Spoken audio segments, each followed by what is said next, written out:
aplauso con el título Perspectivas del sector eléctrico al doctor Víctor Florencio Ramírez Cabrera.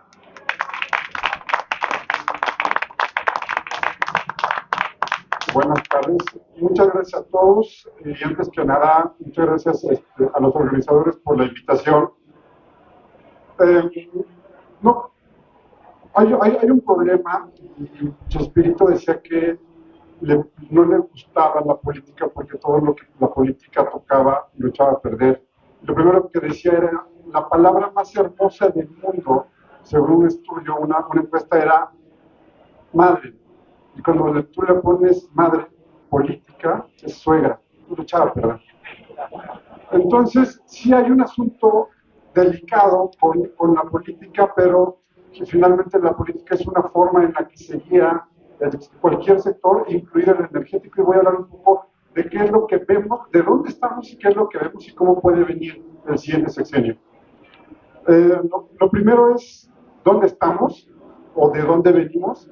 Venimos de que tuvimos durante prácticamente desde 1960 hasta el 2014 un monopolio eléctrico en el que solamente una empresa podía generar, conducir tanto transmisión como distribución y vendernos energía. Esa empresa en el 2014 se divide en 4 grandes partes: generación, transmisión, distribución y comercialización. Y la primera y la última se permite la competencia. Entonces puede haber competencia en generación de energía eléctrica, pero también en la venta a clientes finales. Esto que llevó, perdón, me está adelantando esto. Esto es lo que tenemos actualmente cuando hablamos de capacidad de generación a nivel nacional. Esta gráfica es tomada del Programa de Desarrollo del Sector Eléctrico Nacional, que se publica por ley el último día de mayo de cada año, y lo que vemos es que el gran generador que tenemos una alta dependencia de gas natural. 34 gigas de la capacidad instalada que hay de generaciones por ciclo combinado, que al menos en teoría es una forma de generar energía eléctrica menos contaminante que el carbón. Hay condiciones muy especiales en las que podría haber más emisiones con ciclo combinado. Sin embargo, un ciclo combinado bien llevado lleva en promedio la mitad de emisiones que el carbón. Tenemos una parte muy importante. Vemos cómo ha crecido la solar fotovoltaica y la eólica. Hace unos minutos nos hablaban de la capacidad instalada que hay de generación distribuida. En esta gráfica no está incluida generación distribuida, sino solamente la capacidad permisionada, y generación distribuida por definición es capacidad no permisionada. Y tenemos casi 6.5 gigas de fotovoltaica, el doble de generación distribuida, que ya está por ahí de los 3 gigas. Y tenemos eólica casi 7 gigas. Tenemos hidroeléctrica alrededor de 12 gigas, y bueno, esta es más o menos la energía limpia. Y la geotérmica, que México tiene un potencial enorme, la tenemos súper desperdiciada, no llegamos ni siquiera a 1 giga de capacidad instalada. Hay algo interesante, y es que muchas veces dicen, tenemos un exceso de capacidad de generación. ¿Por qué? Porque tenemos en permisos, en teoría, alrededor de 105 gigas de capacidad de generación permisionada, y tenemos una demanda máxima de un poquito más de 50 gigas. En números, a alguien que no sabe cómo funciona un generador eléctrico, si le decimos esto, pues es tiene lógica. La realidad es que no sucede así, porque ninguno de los generadores eléctricos que existen en el mundo, ninguno, puede generar 24 horas del día, 365 días del año. Tal vez la nuclear es la más estable y la que durante meses puedes mantener sin parar. Sin embargo, absolutamente ninguna. Los ciclos combinados, la propia nuclear requiere mantenimiento. La solar fotovoltaica y la eólica obviamente solamente funcionan cuando hay irradiación, aunque puedes usar baterías, pero generan solamente cuando hay irradiación o cuando hay viento. Entonces, hablar de que tienes el doble no significa necesariamente que tengas un exceso de capacidad de generación. Y más cuando tienes muchísimas plantas que empiezan a fallar muchísimo. Alrededor del 35% de la capacidad instalada que tiene Comisión Federal de Electricidad en termoeléctricas convencionales empieza a tener una salida por fallos que es el doble del tiempo que está fuera por mantenimiento. Entonces, eso nos habla de inseguridad del sistema.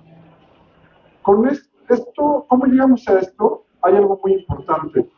De 2015 a 2017 agregamos alrededor de 7,000 megawatts de capacidad instalada, principalmente entre solar y eólica, producto de las subastas de energía eléctrica a largo plazo. Entonces, vimos crecer muy fuerte a la eólica y a la fotovoltaica. También ciclo combinado creció bastante y pues vimos afortunadamente la salida cada vez de buena parte de centrales térmicas convencionales y algunas otras tecnologías que dejaron de crecer. Creo que afortunadamente porque tienen dos características, son caras y son muy contaminantes. ¿Qué es lo que viene? Y esta parte es interesante.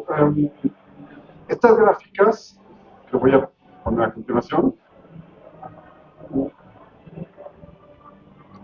No, va. ¿Qué ha sucedido? Hay una tendencia mundial, mientras la población siga creciendo y mientras haya desarrollo económico, va a haber demanda de energía eléctrica.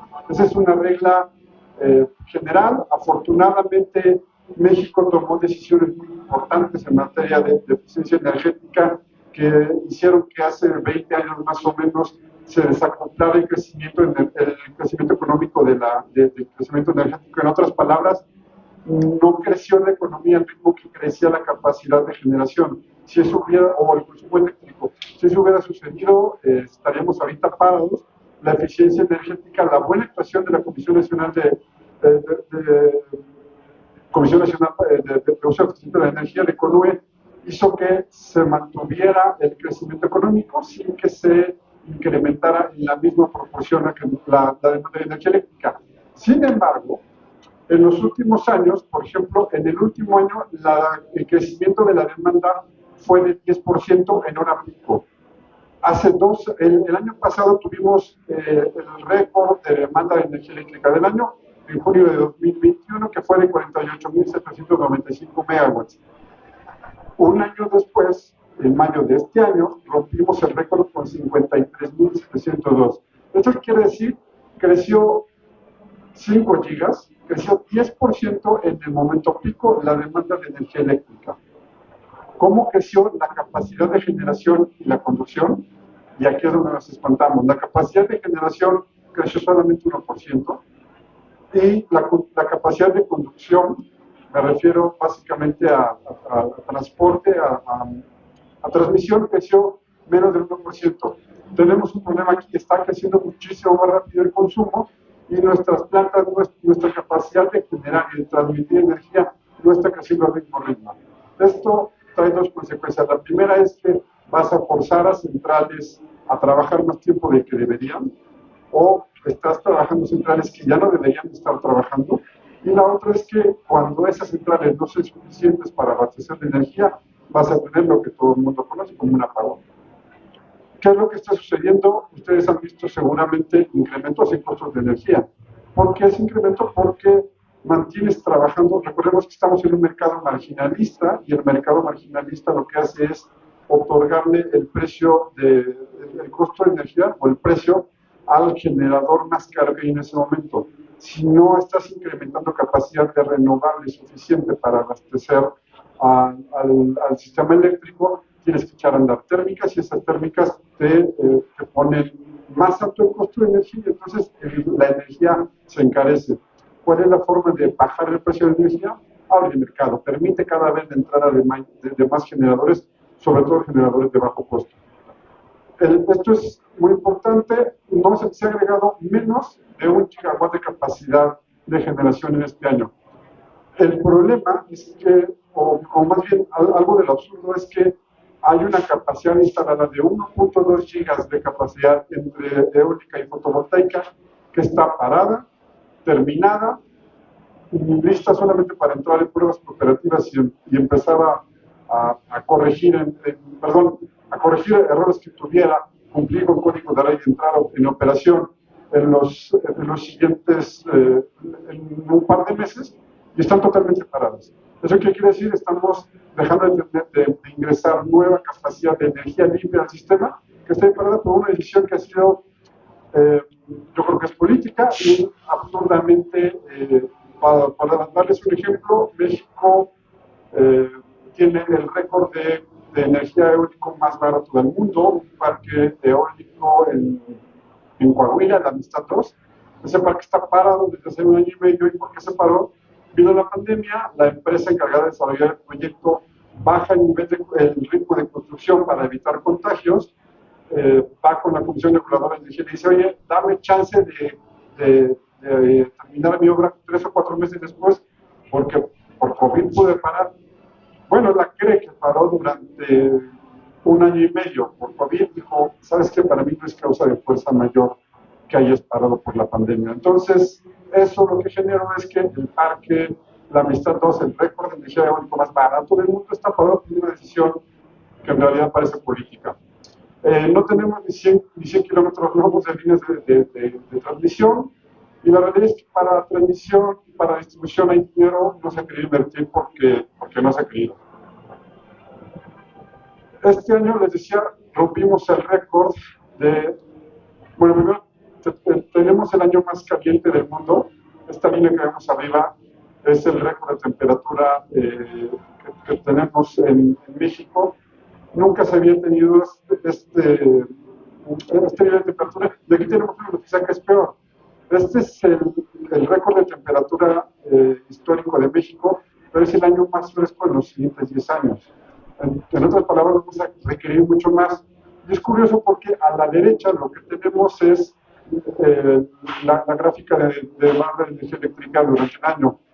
Y justamente cuando rompimos el récord de temperatura más alta, tuvimos el récord que leíamos hace un rato de poco más de 50 gigas de demanda eléctrica.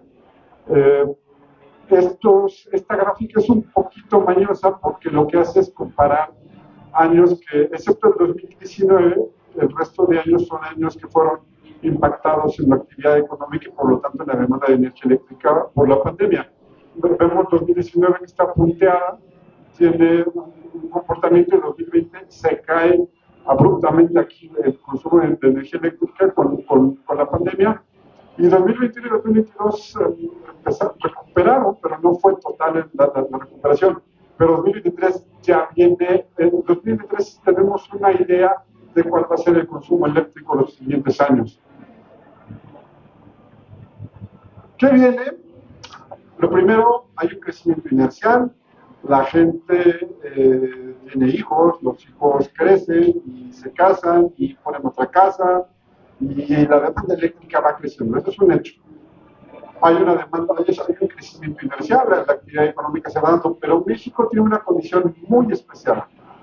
Hay un proceso de nearshoring, y nearshoring está demandando muchísima energía eléctrica. Yo me llevo bien con la gente del gobierno de Nuevo León y me dicen, en Nuevo León están llegando en promedio al mes entre 2 y 3 empresas nuevas que se están instalando para fabricar lo que ustedes quieran y exportar a Estados Unidos. El 80% de estos centros de carga nuevos tienen demandas arriba de 1 mega. O sea, casi todos podrían ser usuarios calificados y participar en el mercado eléctrico. El problema es que no hay energía para ello. Y solamente Nuevo León, por ejemplo, tiene el 9.5% de su energía proveniente de fuentes limpias. El resto es convencional, es gas natural, básicamente. Va a crecer la demanda, pero además viene creciendo una demanda que requiere energía limpia. Y no, aquí una crítica de la reforma de 2014, los certificados de energía limpia no les sirven a estas empresas, porque México consideró la hidroeléctrica como energía limpia, en Europa no la consideran, y entonces si llega, por ejemplo, una armadora de autos europea a Monterrey y dice, ¿sabes qué? Necesito energía limpia, te van a pedir un certificado tipo AIREX o los certificados de energía renovable, porque no puede incluir hidroeléctricas, como el certificado de energía eléctrica de México no es rastreable, podría venir hidroeléctrica que en Europa no es considerada, entonces no le sirve. Entonces vas a tener dos crecimientos, el inercial, y vas a tener el crecimiento de nearshoring, y conforme seas capaz de abastecer el mercado o la demanda que te va a traer el nearshoring, es conforme lo vas a poder aprovechar. Escuchaba yo a una senadora hace unos días en una reunión de las asociaciones de energía del país que decía, solamente está llegando una de cada 35 empresas que podría llegar a México por el asunto de energía y de energía limpia. Y la peor parte es que hay empresas en Querétaro, ya tengo 2 ejemplos de Querétaro y 2 de Nuevo León, de empresas que llegaron, se instalaron, trajeron sus equipos y están parados porque no hay forma de abastecerles de energía eléctrica. El caso más delicado es Querétaro, pero al paso que va a Nuevo León no creo que cante mal las rancheras en unos meses. Ahora, ¿qué viene? En los próximos 3 o 4 años puede haber un incremento de hasta 5 gigas de capacidad de generación. ¿De qué estoy hablando? De 3.9 gigas que está construyendo CFE, las diferentes empresas de CFE Generación. Yo tengo una duda que va a pasar ahí porque ninguno de ellos tiene contrato de compraventa de energía y por ley para poder venderle, por ejemplo, a suministro básico tendría que hacerlo por subasta. Pero no hay subastas, están suspendidas. Tenemos 3.9 gigas y aquí déjenme dudar de CFE porque de todas las plantas de los 3.9 gigas solamente hay una central que tiene garantizado el abasto de gas natural. Una de 1 giga que se está construyendo en Tuxpan, Veracruz.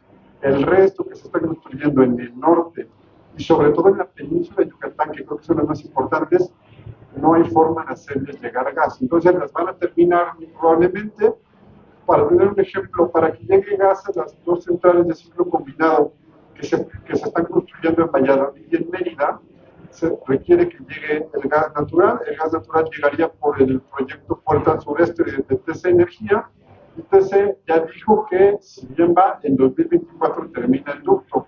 El problema es que ni siquiera ha iniciado la construcción del ducto. Entonces, a lo mejor terminan estos 3.9 gigas de construirse, es probable, van a tener gas, quién sabe, y entonces no vas a agregar más capacidad en estos años.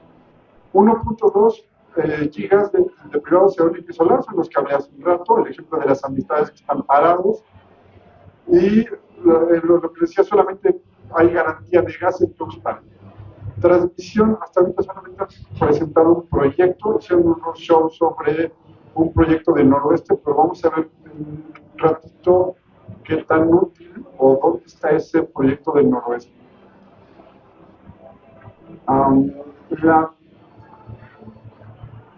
Bueno, generación, necesitamos para ir resolviendo los problemas del país, necesitamos al menos 10 gigas de capacidad para estar tranquilos y no tener sobresaltos los siguientes 3 años. Pero, ojo, si queremos cumplir con las metas que como país nos pusimos en materia de energía limpia, tenemos que haber construido para el año que entra 15 gigas más de capacidad de generación entre eólico y solar, que ya no hay forma de que logremos. México no va a cumplir con sus compromisos en materia de energía limpia el año que entra. Y nos vayamos a bailar al chalma, hagamos lo que hagamos, ya no hay forma de que México lo haga. Porque además de construir las centrales necesitamos líneas de transmisión que no hay, y una central no se tarda menos de 2 años en desarrollarse. Vamos a la siguiente, nada más que les deje. Ya. Esta gráfica no es mía, es de Comisión Federal de Electricidad, y aquí habla de las zonas en las que es prioridad o tienen más problemas de transmisión. Es curioso, si a mí me dijeran cuál es la zona más urgente de atender, mucha gente cree que Querétaro, y yo coincido en que Querétaro necesita una serie de refuerzos para poder desarrollarse, pero tenemos otra zona que está desarrollando ya ahorita y que tiene una cantidad de apagones impresionantes, y es la península de Yucatán. ¿Por qué la península? Porque la península tiene solamente instalados 1.2 gigas de capacidad de generación y tiene una demanda que llega hasta 2.2 gigas. Necesitas traer 700 megas de otra zona y solamente tiene un cable que lo conecta desde Malpaso hasta la península. Esta línea la tienes que reforzar, o había un proyecto de la propia CFE de construir una línea desde Malpaso también hasta Playa del Carmen, que se canceló en diciembre de 2018. para darle redundancia a la red en la península de Yucatán y entonces poder desarrollar bien por poder tener energía eléctrica sin apagones. La península es la zona que más ha tenido apagones en lo que va de este sexenio. Baja California Sur está igual o está peor. El problema es que ahí no hay nada que lo conecte y ahí lo que tienes que desarrollar sí o sí es nueva capacidad de generación. Todas estas zonas que vemos requieren refuerzos de red y la única zona que se ha anunciado que va a tener un refuerzo importante de transmisión está acá, o sea, donde no lo necesitamos. ¿Por qué se está construyendo esa línea de transmisión? Porque resulta que tenemos en la cola, en la punta del sistema interconectado nacional acá, en Puerto Peñasco, una central que están construyendo de 120, hay 120 megas construidos, pero no hay forma de sacar más y el presidente prometió 1 giga de capacidad de generación ahí, que no hay forma de sacar la energía. Hay otro problema, aunque terminen la línea y construyan todo lo que quieran construir ahí, el exceso de capacidad de generación, sobre todo solar en Sonora, lo que hace es que los precios en algún momento sean tan bajos, sean precios negativos de energía. Entonces, aunque termine la central, aunque le pongan líneas de transmisión, la central no se paga sola. ¿Qué es lo que sucede? Que se estaba planeando tener mucha capacidad de generación aquí, tener esto interconectado con Mexicali y entonces abastecer con el exceso de capacidad a una zona que en algunos momentos es deficitaria, que es Baja California Norte. Al no hacer Baja California Norte nos enseñaron la primera encuesta, pero no existe. Baja California tenía que estar interconectada y la verdad es que Puerto Peñasco va a estar conectada una parte de Puerto Peñasco, Baja California, pero no va a estar conectados los dos sistemas, funcionan en diferentes sincronías, son asíncronos. Entonces, estos son los refuerzos, esto es lo que se necesita, hay dinero para esto, aguas, aquí hay dinero. Y esto es algo interesante, mucha gente habla de que es falta de recursos económicos. Desde 2015 se crearon tarifas, hay tarifas que son reguladas, el precio de la energía no está regulado, pero la tarifa sí. Y una de las, o dos de las tarifas que están reguladas son las tarifas de transmisión y distribución. Y esas tarifas incluyen un diseño que dice lo que van a poder cobrar, lo que cobran debe ser suficiente o está diseñado para que sea suficiente para operación, mantenimiento y desarrollo de nueva infraestructura. Eso permite que CFE, distribución y transmisión, ambas, tengan en promedio 10,000 millones de pesos anuales de utilidades que están guardados y que no se usan para modernizar esta red que es necesario modernizar. Ahora, ¿qué esperar? Primero, problemas de distribución, y ya lo vivimos este año. La gran mayoría de los apagones que la gente vivía no era por falta de generación, era por problemas en distribución. Riesgos de capacidad de generación, que eso también se está dando. Riesgos por falta de transmisión. Hay una línea que se ha vuelto muy famosa, de Lajas Güemes en Tamaulipas, que se cae con cierta frecuencia y que tiene problemas.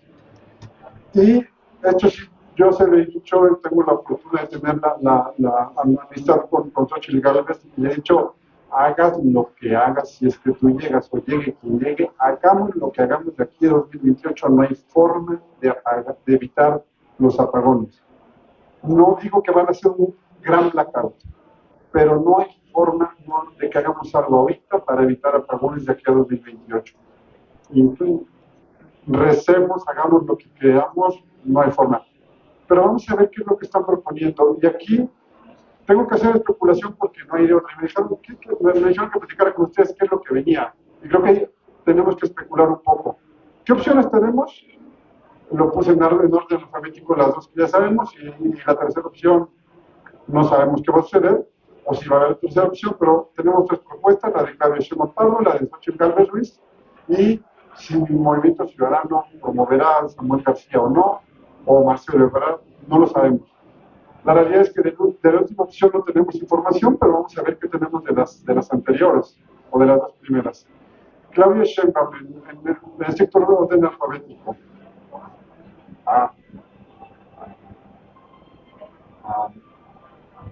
Perdón, está muy raro este controlador.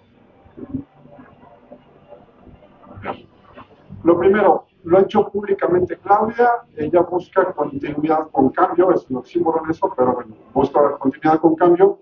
Ha sido muy clara y pongo el reporte para que no digan que es lo que dije yo. Sheinbaum afirma que impulsará la reforma eléctrica de ambos y gana la presidencia. Esta reforma en la que decía 54% el Estado y 46% los privados, es la propuesta clara que dijo ella y no ha dicho algo más. El día de ayer terminó el Congreso conjunto de las Asociaciones Nacionales de Energía y no, a la mera hora su representante canceló la presentación. De hecho, la presentación la mando hoy en la mañana porque yo estaba esperando lo que dijera su representante ayer y no dijo algo.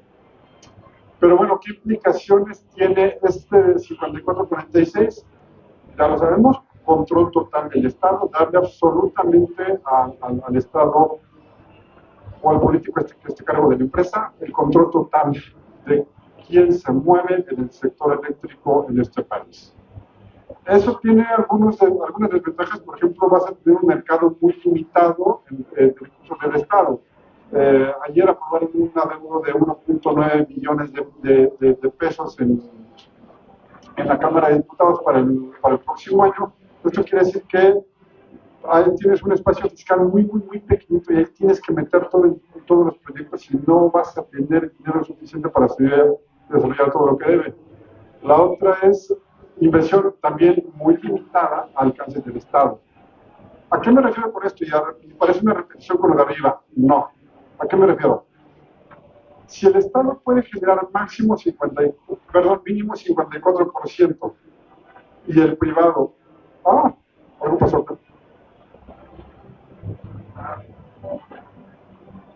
Esto no lo puse yo, lo prometo. Es más, sé que también lo pones músico, pero no tengo idea de qué cante o toque. Bueno, les decía, el 54% mínimo del Estado y 46% máximo del sector privado.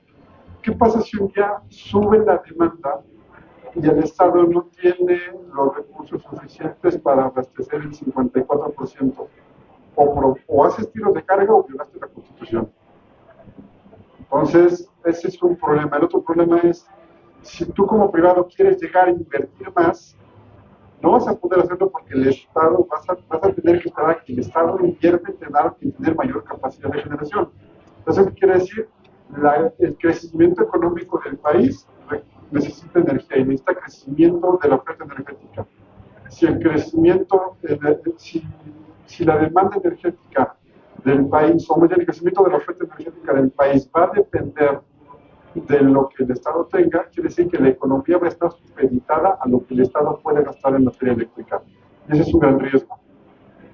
Hay otra cosa que ha sido muy clara este año y es, bueno, de estas es que hay un problema de opacidad. Yo no sé si vaya a ser exactamente continuidad lo que proponga lo que propone Claudio Sheinbaum, pero si es continuidad mucho como lo estoy diciendo ahorita, y en la misma reforma que se propuso el año pasado, le daba facultades discrecionales al director general de CFE para determinar quién generaba, cómo generaba, cuándo generaba y cuánto se le pagaba por generar. Eso es opacidad, no había concursos públicos, no había nada de eso en el proyecto y ha sido un riesgo muy fuerte. Y finalmente, deja de haber con esto incentivos para modernizar el parque de generación. Si tú no tienes certeza jurídica, si no vas a participar en un mercado con reglas claras, no hay incentivos para invertir. Excepto que tengas un acuerdo con alguna persona en el gobierno que te garantice tener un negocio. Y ahí el riesgo es que la industria puede caminar. La industria podrá llegar y hacer acuerdos con la persona que esté a cargo del gobierno y se van a desarrollar las obras. Ahí, perdón por la expresión, pero los fregados vamos a ser nosotros, porque no tenemos ninguna garantía de que se esté tomando la oferta más baja y que por lo tanto estemos desarrollando un mercado eléctrico competitivo. Vamos a la siguiente. Xochitl Gálvez ha propuesto una revolución en la política energética de México. Me gusta ser honesto, hace rato les dije que tengo la fortuna de contar con su amistad y es muy interesante porque entiende mucho de energía, pero de repente dice cosas con las que no estoy muy de acuerdo, les escribo y me llama a las 6 de la mañana el sábado para decirme, oye, que la regué. Pero siempre se puede dialogar con ella y se termina saliendo las cosas. Está construyendo una revolución en la política energética que es básicamente regresar al modelo que se estableció con la reforma de 2014. ¿Qué implicaría? Primero, un final de la parálisis regulatoria. Escuchaba ayer que hay alrededor de 12 gigas en permisos que no se han otorgado. Esperaríamos 12 gigas. La segunda parte es que el mercado eléctrico mayorista no se terminó de establecer. No hay, por ejemplo, y ayer apenas mandaron un manual de pago de servicios conexos no integrados al mercado eléctrico mayorista. De hecho, esto lo dio dictado porque ya salió en la consulta pública, pero ahí se buscaría la implementación de las bases faltantes del mercado eléctrico. Ella ha hablado de mucha inversión en transmisión, sobre todo para permitir que toda la generación del norte se ocupe en el sur y se desarrolle en el sur. Y la parte interesante de ella es que ella ha hablado de la revolución del modelo social de proyectos, y aquí debo decirlo, ella propuso en algunos de los foros del frente un APPS, una participación público, privada y social. Suena bien, la realidad es que esa parte del modelo ya fracasó. Hace unos años lo intentaron hacer en Oaxaca con algunos parques eólicos y la verdad es que no tuvo ningún éxito. Esos pocos aerogeneradores están ahí parados y no hubo más. El Movimiento Ciudadano no sabemos si va a ser Samuel, no sabemos si va a ser Marcelo. Lo que yo sí puedo decirles, entiendo que hoy en la mañana estuvo el diputado Mauro, de aquí de Jalisco, y tengo también buena relación con algunos legisladores del Movimiento Ciudadano y entienden mucho lo que es el mercado eléctrico, quieren impulsarlo, tienen un poco también la visión de necesitamos mejorar la gestión social de los proyectos, y la realidad es que sí. Yo tengo la oportunidad de tener entre mis clientes algunas empresas grandes de generación de energía eléctrica, y de repente con ellos me voy a las zonas en Oaxaca, principalmente donde tienen proyectos eólicos. Hay empresas que han hecho las cosas extraordinariamente bien, pero hay empresas que han hecho las cosas extraordinariamente mal. Y el mejor ejemplo que doy es el ejemplo, un parque que no se hizo en la península de Yucatán. Ticul 1 y Ticul 2 son de las segundas subastas energéticas a largo plazo. Un parque de 850 megas que se iba a construir ahí. ¿Por qué no se construyó? Porque la desarrolladora, una desarrolladora de las pocas norteamericanas que participaron en las subastas, contrató un despacho. El despacho llegó con la gente, con los mayas, y les dijo: oiga, les quiero rentar sus tierras. ¿Ah, sí? ¿Para qué? Para sembrar soja. Sí, sin problemas. Empiezan a hacer los acuerdos, y cuando van a asamblea para rentar ya en definitivo y hacer el impacto social, ellos dicen: bueno, vamos a poner el parque solar. Y dicen: no, a mí me dijeron soja. Oye, pero no es soja, pero es un parque solar y no pasa nada. Y ahora, ¿cómo estoy seguro de que va a ser un parque solar y no va a ser otra cosa? Es un ejemplo de la pésima gestión que se puede hacer.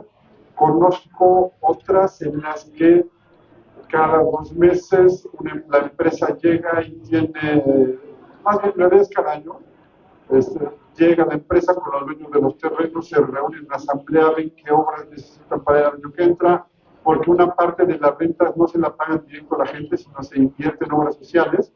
Por ley eso es. Tampoco es que las empresas sean quieran ser más caritativas, pero hacen una muy buena gestión algunas.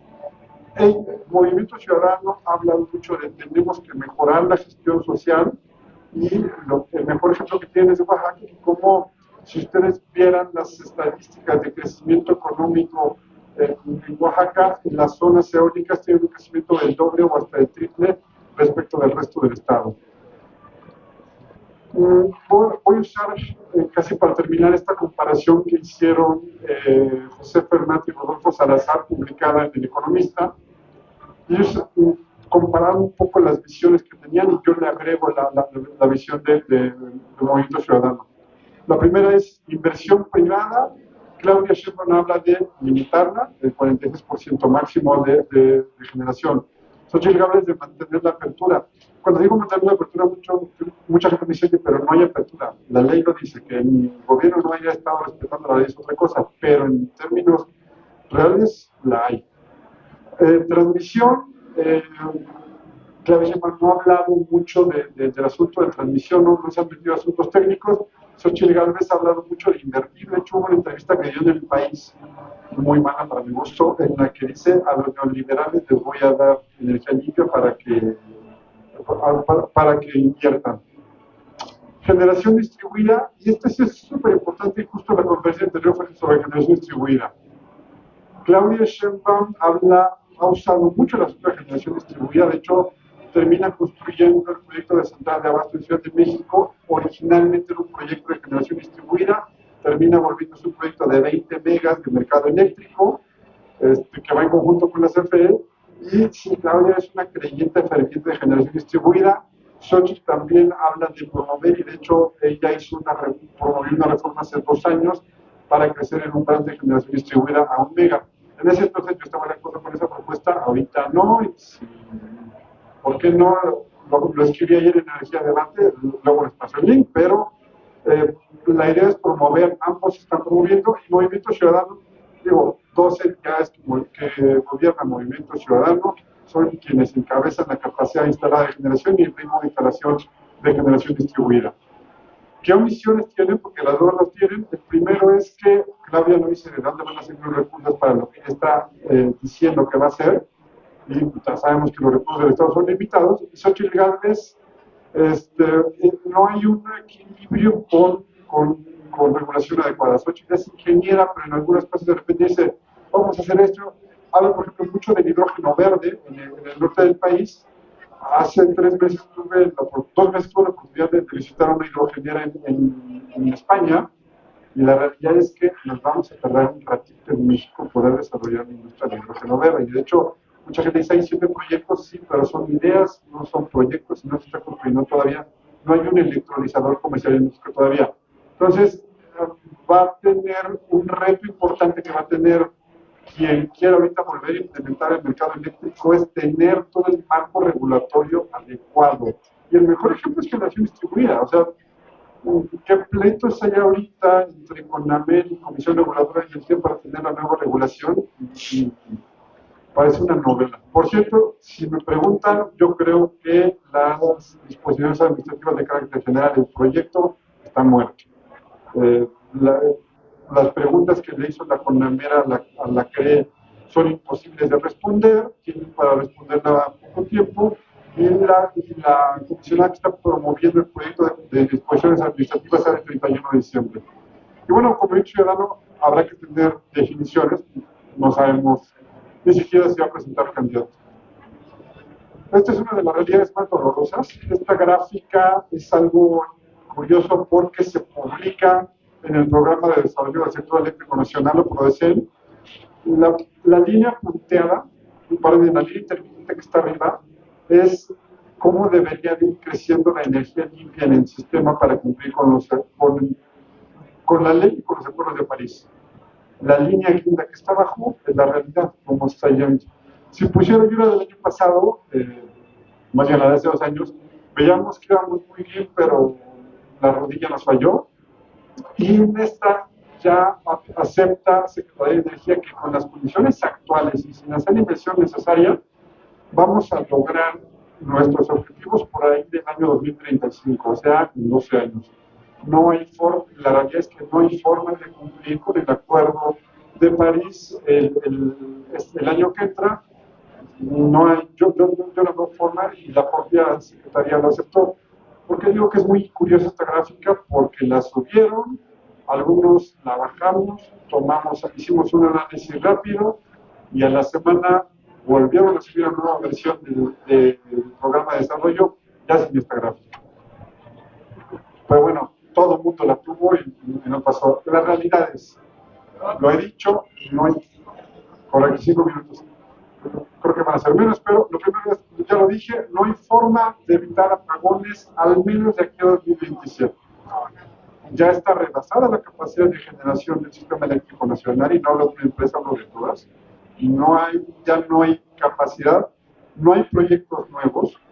Los pocos proyectos que están construyendo, algunos, insisto, aunque los terminen, no van a tener el combustible necesario. Y supongamos que el 1 de octubre del año que entra empiezan a dar permiso para salir del atolladero. Te vas a tardar 2 años por lo menos en estudios, o supongamos que 1 año en estudios, supongamos que te tardas 2 años, si nos va bien, en construir la central. Si nos va muy bien, en 2027 vamos a empezar a mitigar desde el punto de vista de generación los apagones. Sin cambios en la política energética, esto va a empeorar. O sea, a 2027, si nos va bien, vamos a evitar que siga habiendo apagones. Si no hacemos un cambio en política energética, llegue quien llegue, no vamos a... Esto va a empeorar y podría prolongarse.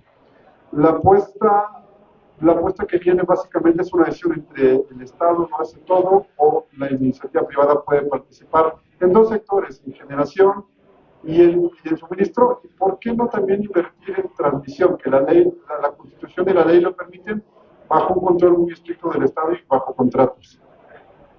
Hay herramientas para mitigar esos problemas. Esto es importantísimo. Nosotros hablamos de los problemas de la variabilidad o intermitencia, si le quieren hablar así, de las renovables. ¿Sabes que no hay forma de momento? El SENACE tiene la capacidad de mandar a traer subastas de potencia por confiabilidad. ¿Hay formas en la ley de evitar los problemas, de mitigarlos? Sí los hay. La realidad no los he querido usar. El otro, la mayoría de los ajustes necesarios son reglamentarios, no tienes que cambiar la ley. El único punto en el que yo creo que puedes hacer algún cambio en la ley es en la forma de escoger a los comisionados de la Comisión Reguladora de Energía, y si no me creen, pues ahí está el ejemplo de que no sabían que era un CEL, que confundieron el certificado de energía limpia con un teléfono celular. Y hay algo muy importante: se puede involucrar al ciudadano en cada una de las soluciones. Y el mercado hace un poco eso, aunque muchas veces el mercado no los hablan, no los ponen como el malo. Las aclaraciones, estos 3 puntos los quiero aclarar muy claros. El primero, no hay nada en la ley de la industria eléctrica que condene a la CFE a desaparecer. Eso es un mito completo. Le deja transmisión, le deja distribución, tiene la eléctrica, tiene todas las hidroeléctricas. No hay forma de que CFE desaparezca. Si lo aceptan con esa manga de muerto, no exista. Segundo, el control del sistema eléctrico nacional lo tiene el Estado, y lo tiene mediante SENACE, transmisión, distribución. El despacho, un generador alguien podrá tener una capacidad de generación, pero eso tiene que estar a las totales órdenes del sistema eléctrico nacional y del SENACE. Si no cumples, te pueden requisar, te pueden quitar la planta. Entonces, el control nunca se le quita al Estado. Y la otra es, el mercado no encarece la energía. Lo que le encarece son los costos que podrían venir asociados. Pues tan solo vemos cuáles son los generadores más caros de este país. No son propiamente del mercado y son del Estado. Y creo que es la última. Al final, seamos pragmáticos. ¿Qué es lo que requiere el país? Necesita energía continua, segura, confiable. Eso es sin duda. Necesitamos que sea lo más económica posible. Y la otra es que sea lo más limpio posible. Eso es nuestro objetivo de un sistema eléctrico, y allá tenemos que ver. Y esto no ves si es público, si es privado, si ahí el Estado tiene las herramientas para desarrollar un sistema energético con estas 3 características, y es hacia donde tenemos que caminar. Y ahí creo que deberían de caminar quienes pretenden llegar a la presidencia de la República. Ahora sí creo que acabé.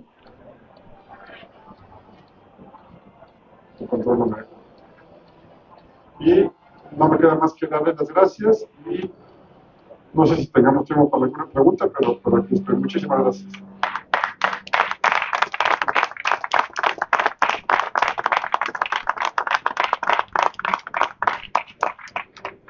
Agradecemos la participación el día de hoy del doctor Víctor Florencio Ramírez, y a nombre de ACOEO, en esta 23ª edición Electricón, damos el reconocimiento por parte de ACOEO y un Rodo Padilla, que es nuestro artista de Tlaquepaque. Muchísimas gracias por su participación el día de hoy.